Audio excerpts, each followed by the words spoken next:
제6장. 너희 중에 누가 다른 이와 더불어 다툼이 있는데 구태여 불의한 자들 앞에서 고발하고 성도 앞에서 하지 아니하느냐? 성도가 세상을 판단할 것을 너희가 알지 못하느냐? 세상도 너희에게 판단을 받겠거든 지극히 작은 일 판단하기를 감당하지 못하겠느냐? 우리가 천사를 판단할 것을 너희가 알지 못하느냐? 그러하거든 하물며 세상 일이랴. 그런즉 너희가 세상 사건이 있을 때 교회에서 경히 여김을 받는 자들을 세우느냐? 내가 너희를 부끄럽게 하려 하여 이 말을 하노니 너희 가운데 그 형제간의 일을 판단할 만한 죄 있는 자가 이같이 하나도 없느냐? 형제가 형제와 더불어 고발할 뿐더러 믿지 아니한 자들 앞에서 하느냐? 너희가 피차 고발함으로 너희 가운데 이미 뚜렷한 허물이 있나니 차라리 불의를 당한 것이 낫지 아니하며 차라리 속는 것이 낫지 아니하냐? 너희는 불의를 행하고 속이는구나. 그는 너희 형제로다. 불의한 자가 하나님의 나라를 유업으로 받지 못할 줄을 알지 못하느냐? 미혹을 받지 말라. 음행하는 자나 우상 숭배하는 자나 간음하는 자나 탐색하는 자나 남색하는 자나 도적이나 탐욕을 부리는 자나 술 취하는 자나 모욕하는 자나 속여 빼앗는 자들은 하나님의 나라를 유업으로 받지 못하리라. 너희 중에 이와 같은 자들이 있더니 주 예수 그리스도의 이름과 우리 하나님의 성령 안에서 씻음과 거룩함과 의롭다 하심을 받았느니라. 모든 것이 내게 가하나 다 유익한 것이 아니요 모든 것이 내게 가하나 내가 무엇에든지 얽매이지 아니하리라. 음식은 배를 위하여 있고 배는 음식을 위하여 있으나 하나님은 이것저것을 다 패하시리라. 몸은 음란을 위하여 있지 않고 오직 주를 위하여 있으며 주는 몸을 위하여 계시느니라. 하나님이 주를 다시 살리셨고 또한 그의 권능으로 우리를 다시 살리시리라. 너희 몸이 그리스도의 지체인 줄을 알지 못하느냐? 내가 그리스도의 지체를 가지고 장녀의 지체를 만들겠느냐? 결코 그럴 수 없느니라. 장녀와 합하는 자는 그와 한 몸인 줄을 알지 못하느냐? 일러스되 둘이 한 육체가 된다 하셨나니 주와 합하는 자는 한 영이니라. 음행을 피하라. 사람이 범하는 죄마다 몸 밖에 있거니와 음행하는 자는 자기 몸에 죄를 범하느니라. 너희 몸은 너희가 하나님께로부터 받은 바 너희 가운데 계신 성령의 전인 줄을 알지 못하느냐? 너희는 너희 자신의 것이 아니라 값으로 산 것이 되었으니 그런즉 너희 몸으로 하나님께 영광을 돌리라.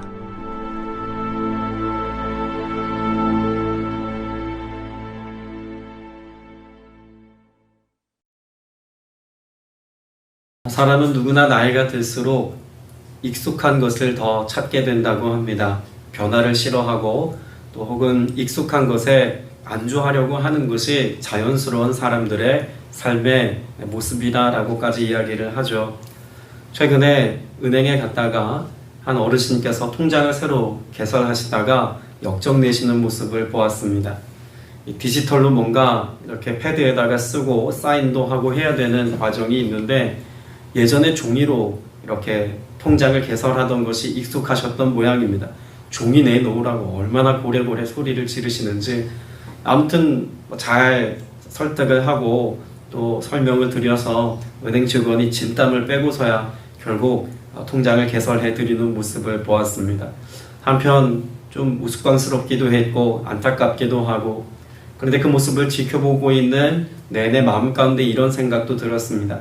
사람이 바뀐다는 것, 변화에 적응하며 산다는 것, 사소한 종이 한 장에도 우리가 익숙해지면 변화가 어려운 것이구나 라는 것을 새삼 느끼곤 했습니다. 영적인 삶은 어떨까요? 우리가 믿음으로 삶을 산다는 것은 전혀 다른 세상, 전혀 다른 세계관, 전혀 다른 문화, 전혀 다른 지식, 전혀 다른 인생의 길을 걸어가는 것이다 라고 본다면 우리는 익숙했던 것들로부터 완전히 다른 방향을 향해 나아가는 것이다 라고 말할 수 있습니다. 그것을 잘 설명해 주고 있는 말씀이 에베소서 4장 22절로 25절까지 말씀입니다. 너희는 유혹의 욕심을 따라 썩어져가는 구습을 따르는 옛사람을 벗어버리고 오직 너희의 심령이 새롭게 되어 하나님을 따라 의와 진리의 거룩함으로 지으심을 받은 새 사람을 입으라. 그런즉 거짓을 버리고 각각 그 이웃과 더불어 참된 것을 말하라. 이는 우리가 서로 지체가 됨이라. 여러분, 예수 그리스도 안에서 우리가 새로운 피조물이 되었다는 사실을 사도 바울은 이렇게 풀어서 잘 설명하고 있습니다. 자, 세 가지 사실을 말하고 있죠. 옛사람을 벗어버리고 새 사람을 입었으며 서로 지체가 되었다라고 하는 아주 중요한 사실을 말하고 있습니다. 여러분, 이것을 전제로 하여서 오늘 고린도전서 6장을 이해하고 또 묵상할 수 있어야 합니다. 고린도 교회 문제는 지금 4장에서 보았고 또 5장에서도 살펴보았습니다만 음행의 문제가 매우 첨예한 문제로 등장하고 있다는 것을 알 수가 있습니다. 그러다가 6장에 와서 갑자기 송사에 관한 말씀을 6장 1절부터 11절까지 합니다. 그러다가 다시 12절부터 음행에 관한 말씀을 전하고 있죠. 여러분, 우리가 중요하게 생각할 것은요, 지금 사도 바울이 갑자기 두 가지 이야기를 다르게 하고 있는 것이 아님을 알아야 합니다. 자, 송사의 문제, 음행의 문제, 각기 내용을 보자면 전혀 다른 삶의 문제를 가지고 사도 바울이 성경적인 해석을 하는 것 같지만 그러나 한 가지 주제를 가지고 이야기하고 있습니다. 어떤 주제를 가지고 이야기하려고 하는 것입니까? 그리스도 안에서 성도들의 삶은 새롭게 되었다는 겁니다. 그러니 어떻게 살라는 겁니까? 다르게 살아야 한다는 겁니다.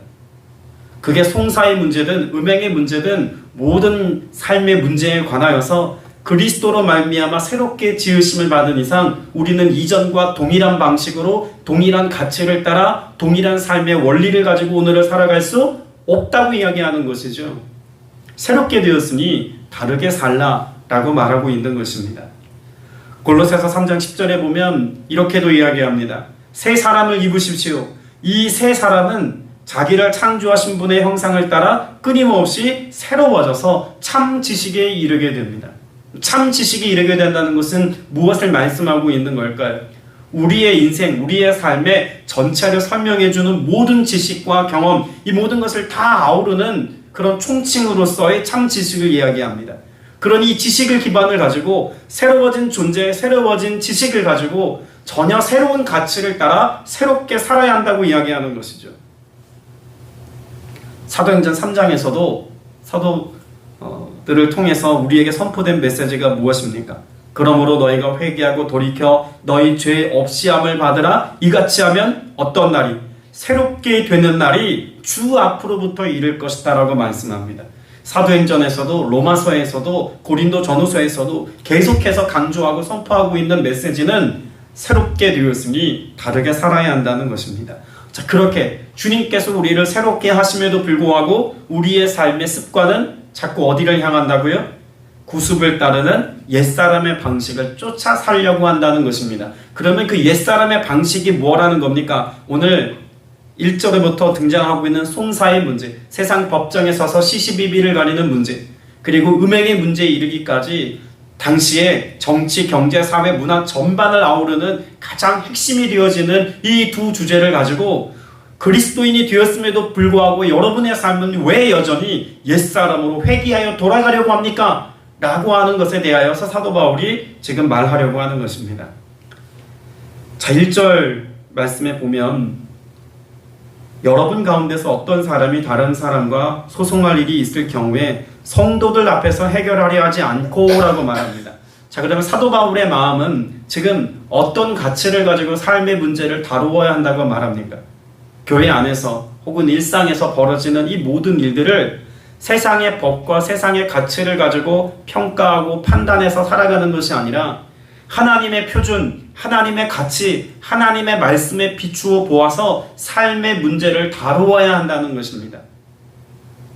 세상의 법정이 무엇을 정의롭다고 이야기하는 것을 우리가 따라가기 이전에 그 정의로움보다 앞서야 할 것이 무엇입니까? 주님이 우리에게 가르쳐 주신 말씀입니다.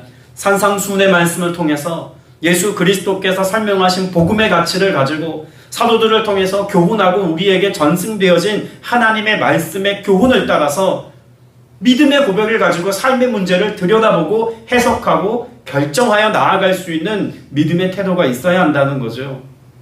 자, 그러면 7절 말씀에 보면 여러분이 서로 소송을 제기하는 것부터 벌써 여러분은 무엇했다고요? 실패했다고 말합니다.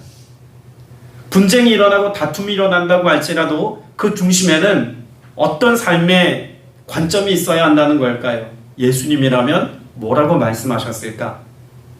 예수님은 이와 같은 시시비비를 가려야 하는 때에 무엇을 우리에게 선택하라고 말씀하셨을까? 그래서 사도 바울이 7절에서 이야기하지 않습니까? 오히려 불의를 당해줘야 하지 않겠습니까? 차라리 속아주는 게 낫지 않겠습니까? 그렇더라도 내가 당할지라도 내가 속을지라도 이것을 통해서 주님이 기뻐하시는 연합을 이룰 수 있고 사랑의 가치를 따라 살 수 있고 하나님을 이루어서 화평할 수 있다면 기꺼이 내가 당하여 주는 것, 내가 속임당하는 것, 이것 정도는 내가 용납해야 하지 않겠습니까? 이게 그리스도인의 다름의 삶이지 않습니까? 라고 이야기하는 겁니다. 그럼에도 불구하고 교회 공동체 안에서 송사를 하고 시비를 가려서 서로 법정에 가지고 가서 이 문제를 다룬다는 것부터가 믿음에 관한 한 하나님의 말씀을 실천하는 것에 관한 한 그리스도인으로서의 실패라고 사도 바울은 말하여 주고 있습니다. 우리도 교회 공동체 안에서 정의로움을 가지고 살아가야 하는 것은 당연합니다. 하나님은 분명 공의의 하나님이십니다. 그러나 하나님의 정의와 공의는 무엇을 기반으로 합니까? 하나님의 사랑이라는 성품 안에서 이루어지는 정의이고 공의입니다. 하나님의 성품을 무시하고 어떤 정의로운 일을 행할 수 있다라고 여기는 것 자체가 모순인 것이죠. 왜 성도들이 교회 안에서 불거진 문제를 가지고 세상 법정에 가지고 나아갔을까요? 당시 로마라고 하는 나라가 거대한 제국을 이룰 수 있었던 가장 중요한 기반 중에 하나가 사법체계입니다. 이 법이 잘 만들어져 있었고 여러 가지 가치 기준을 평가하고 또 이것에 대해서 정의 내려주는 것에 있어서 탁월했다고 이야기합니다. 그러니 많은 사람들을 다스림에 있어서 무엇보다도 원칙을 중요시했던 로마 법정 앞에 서는 것은 그건 우리의 삶에 정의로움을 선택할 수 있는 최선이라고 여겼다는 거죠. 사실 그렇게 살아왔습니다. 그런데 그리스도인이 되었으니 이제는 어떻게 살라는 겁니까? 그렇게 정의로운 법 앞에 서는 것이 아니라 그 모든 정의로움의 주체가 되시는 하나님 앞에서 우리의 삶을 먼저 다루어 보고 점검하면 이건 세상의 법정까지 갈 문제가 아니다라고 말하는 것입니다. 사도 바울은 지금 송사의 문제를 가지고 이야기하는 것이 아니라 우리의 삶이 주로 인하여 달라졌는데 왜 그 다름의 삶 속에서 누릴 수 있는 하나님의 은혜, 하나님의 공의, 하나님의 정의를 누리며 살지 못하느냐라고 하는 안타까운 심정을 가지고 책망하고 교훈하고 있는 것입니다. 여러분 시편 51편에 보면 다윗은 이런 기도를 합니다. 하나님이여 내 속에 정한 마음을 창조하시고 내 안에 정직한 영을 새롭게 하옵소서.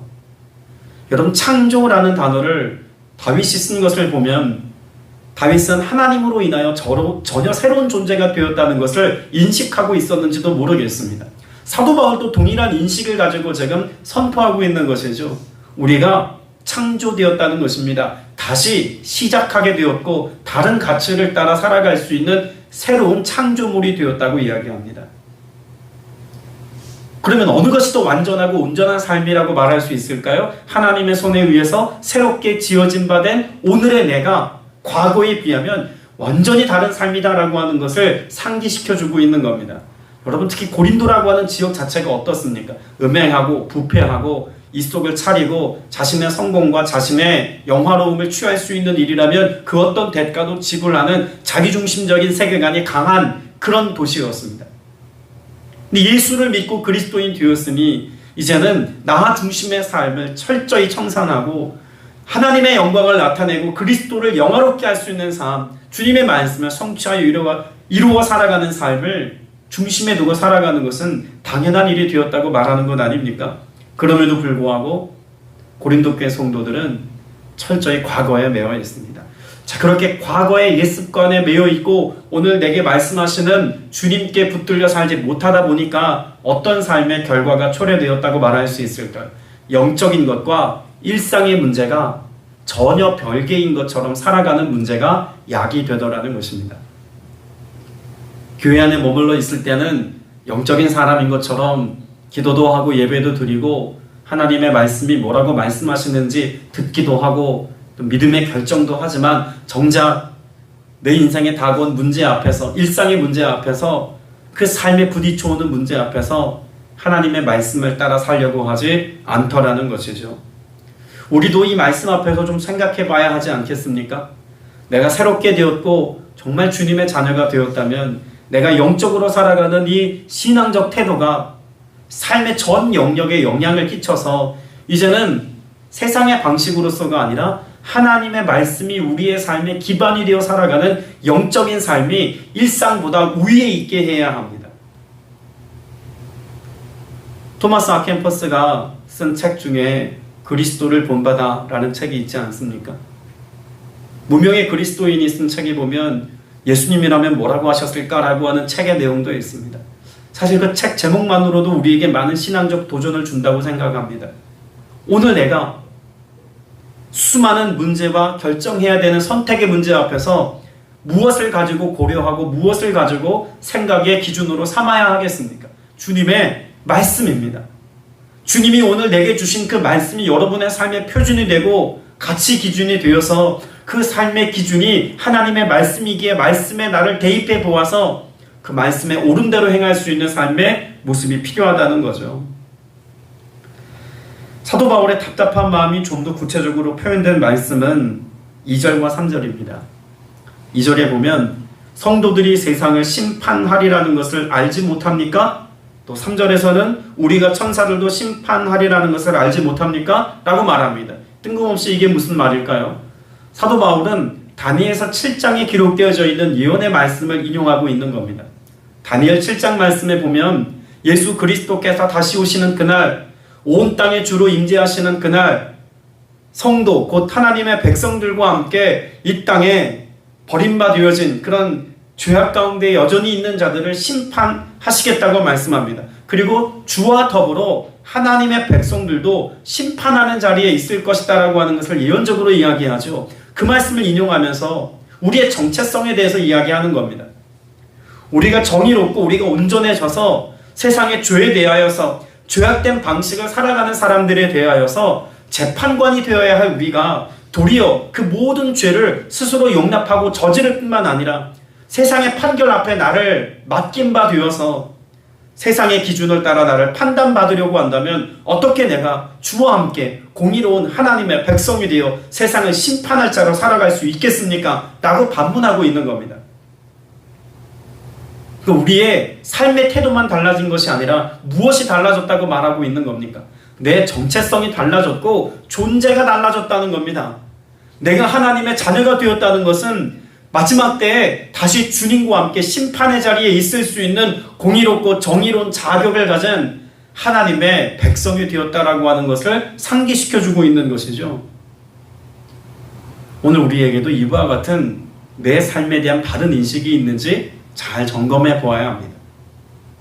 내가 하나님의 자녀답게, 내가 하나님의 가치 기준을 가지고 오늘을 살아가고 있는지, 하나님의 자녀라고 칭하지만 그러나 여전히 세상의 방식을 우위에 두고 오늘의 삶을 살고 있는지 생각해 보아야 한다는 것입니다. 오늘 저와 여러분의 삶의 문제가 결국은 주권의 문제입니다. 주님이 나와 함께 계시고 그래서 주님의 뜻하심을 내가 이루어가는 것이 내 삶의 방식이 되게 해야 한다는 것, 여러분 이것이 사도 바울이 강조하고 있는 바인 것이죠. 음행의 문제도 다르지 않습니다. 송사의 문제가 그러한 것처럼 음행의 문제도 결국 사도 바울이 하고 싶은 이야기가 무엇입니까? 역시 새롭게 되었으니 다르게 살라는 것입니다. 과거 그들의 삶에 익숙했던 삶의 습관이 무엇입니까? 그들의 삶의 죄책이나 혹은 여러 가지 삶의 문제가 풀리지 않을 때 거룩함을 이룰 수 있는 방식, 육체의 즐거움과 만족을 가지고 오늘을 새롭게 살 수 있는 방식, 그것이 무엇이었냐면 이방 신전에 가서 이방의 신전 앞에서 제사를 지내고 있는 거룩한 창기라고 불리워지는 여인들과 함께 음행을 저지르는 것, 이것이 내가 좀 거룩해질 수 있는 방법이고 이것이 좀 더 오늘을 새롭게 살 수 있는 방식이라고 고린도 지역 사람들이 그렇게 살아왔습니다. 그랬던 그들이 예수 그리스도를 믿음으로 인해서 이제는 세상의 방식을 따라 살지 않고 주 안에서 새롭게 되어지고 주로 인하여 거룩하게 되고 믿음으로 말미암아 구원받은 하나님의 백성이 되었다는 사실을 인정하고 믿음을 통해서 그런 세상에 음행을 저지르는 것과 우상 숭배했던 모든 것들을 결연하게 끊어냈다라고 하는 것을 사도 바울이 강조하고 있죠. 음행의 문제는 단지 육체로 범죄하였다, 간음하였다, 이런 차원의 것을 지금 말하고 있는 것만이 아님을 알 수가 있습니다. 우상 숭배와도 연결이 되어져 있고 이것으로 인하여서 하나님의 것을, 하나님이 우리에게 주신 은혜로 주신 것들을 기꺼이 포기하는 삶과도 같다고 이야기합니다. 예수 그리스도로 인하여 구원받은 하나님의 자녀가 다시 자신의 삶의 만족과 구원의 여망을 가지고 이방 신전에 나아가서 이방 여자 사제들과 함께 음행을 저지르는 이 문제를 어떻게 가볍게 다룰 수가 있겠습니까? 특별히 오늘 사도 바울은 음행을 저지르는 것에 관하여서 우리의 컨디션을 어떻게 설명하고 있냐면 15절에 여러분의 몸이 그리스도의 지체라는 것을 알지 못합니까? 라고 이야기합니다. 예수를 믿음으로 말미암아 우리가 어떤 상태가 되었다고 말합니까? 예수 그리스도와 연합하여서 한 몸이 되었다라고 하는 사실을 설명하죠. 그러면 믿음으로 말미암아 그리스도의 신부가 된 우리가 그리스도와 연합하여서 한 몸이 되었는데 이방의 음행을 저지르는 여사제들과 함께 음행을 저지르는 이 문제는 내가 그리스도의 신부로서의 삶을 기꺼이 포기하는 것, 그 거룩함을 저버리고 예수 그리스도와의 하나를 깨뜨리고 다시 우상에게로 죄악된 것에 그것에 나를 맡긴 채로 그것과 하나가 되어 살겠노라고 하는 신앙의 고백을 부정하는 행위와 같다라고 사도 바울은 말하고 있는 것입니다. 그렇기 때문에 9절부터 11절 말씀에 보면 이 모든 불의를 행하는 사람들이 다 어떻게 된다고 말합니까? 10절 후반부에 보면 하나님의 나라를 상속받지 못할 것이라고 이야기합니다. 쉽게 말하면 구원을 잃어버리는 것에 관한 메시지까지 전하고 있는 것 아닙니까? 여러분, 고린도 교회는요, 앞서 1장을 설명하면서 우리가 보았던 것처럼 그 죄가 더한 곳에 은혜가 크다라는 그런 말씀과 같이 정말 음행의 도시, 자기중심적이고 물질 만능주의로 팽배한 그 도시를 하나님이 회복시켜 주시기 위하여 고린도 교회 공동체 안에 은사와 은혜와 구원의 기쁨과 선행과 주님께서 기뻐하시는 일들이 많도록 하나님께서 은혜를 베푸셨습니다. 이런 것들을 가지고도, 이런 하나님의 은혜를 맛보고도 옛사람으로 다시 돌아가서 죄악된 삶의 방식과 우상 숭배를 선택하며 육체의 만족을 위하여 내가 그리스도의 것 되었다는 사실을 부정하듯 살아가는 삶의 태도를 보고 사도 바울은 거룩한 분노를 가지고 이들을 책망하고 있다고 볼 수 있는 거죠. 사도 바울의 이 책망이 고린도 교회 성도들을 향한 책망이기만 하겠습니까? 아니면 저와 여러분을 향한 책망이기도 하겠습니까? 저는 오늘 이 시대를 살고 있는 우리를 향한 책망의 목소리라고 해도 과언이 아니라고 생각됩니다. 20절 말씀에 19절 20절 말씀에 사도 바울은 오늘 우리의 삶을 다시 한번 이와 같은 은혜 안에 있음을 깨닫게 해줍니다. 자, 19절 20절 말씀 다시 읽어봅니다. 시작. 여러분의 몸은 여러분 안에 계신 성령의 성전이라는 것을 알지 못합니까? 여러분은 성령을 하나님으로부터 받아서 모시고 있습니다. 여러분은 여러분 자신의 것이 아닙니다. 여러분은 하나님께서 값을 치르고 사신 사람들입니다. 그러므로 여러분의 몸으로 하나님을 영화롭게 하십시오. 내 삶은 내게 아닙니다. 여러분, 오늘 말씀의 내용 가운데 여러분 다른 건 다 잊으셔도 여러분이 사실 하나만이라도 꼭 붙잡고 가십시오. 여러분은 하나님께서 값을 치르고 사신 하나님의 것입니다. 하나님의 것이라고 말할 때 단지 하나님의 소유하셨다 이런 정도가 아니라 성령께서 내 안에 함께 사신다는 것을 앞서 19절에서 말씀하면서 그리스도께서 내 안에, 내가 그리스도 안에 그렇게 한 몸이 되어 살아간다는 사실, 내가 음행을 저지른 것은 하나님께 대하여 범죄하는 것이다라고 하는 사실을 사도 바울은 지금 말하고 있는 것입니다. 거룩을 스스로 포기해버리는 삶, 하나님과 나를 다시금 갈라놓는 행위와 같다라고 강조하여 말하고 있는 것 아닙니까? 오늘 저와 여러분이 그렇게 주님의 새롭게 하신 은혜를 가지고 믿음의 결연함을 가지고 오늘을 사시되 내가 주 안에서 새롭게 되었으며 다르게 살게 하시는 이 은혜 안에서 세상의 방식이 아닌 주님의 말씀을 오늘 내 삶의 중심에 두고 살겠습니다. 그래서 더욱더 주님의 말씀 앞에 설 때 주님의 말씀하심이 내 생각과 달라도 또 그것이 실천하기 어려운 하나님의 말씀이라고 해도 기꺼이 그와 같은 말씀을 내 삶에 선택할 수 있는 믿음의 용기가 저와 여러분에게 있게 되시길 축복합니다. 나는 주님의 것입니다. 주님의 말씀을 따라 살 때 주님께서 우리에게 약속하신 모든 것들을 또한 누리게 하실 줄로 믿습니다. 함께 기도드리겠습니다. 은혜가 풍성하신 아버지 하나님, 여전히 우리에게 익숙한 죄악된 방식들, 육신의 만족과 즐거움을 위하여 선택하고 싶은 세상의 가치들 남아있음을 인정하며 주의 도우심을 구함으로 기도합니다. 주님, 변화가 필요하고 또 새롭게 되어져야 할 영역들이 아직도 남아있다면 날마다 새롭게 하시겠다고 말씀하신 주님 앞에서 오늘 더 새로워지게 하여 주옵소서. 오늘 더 주님 닮아가게 하시고 오늘 더 주님께서 기뻐하시는 삶을 온전히 삶 속에 열매 맺으며 살게 하여 주시옵소서.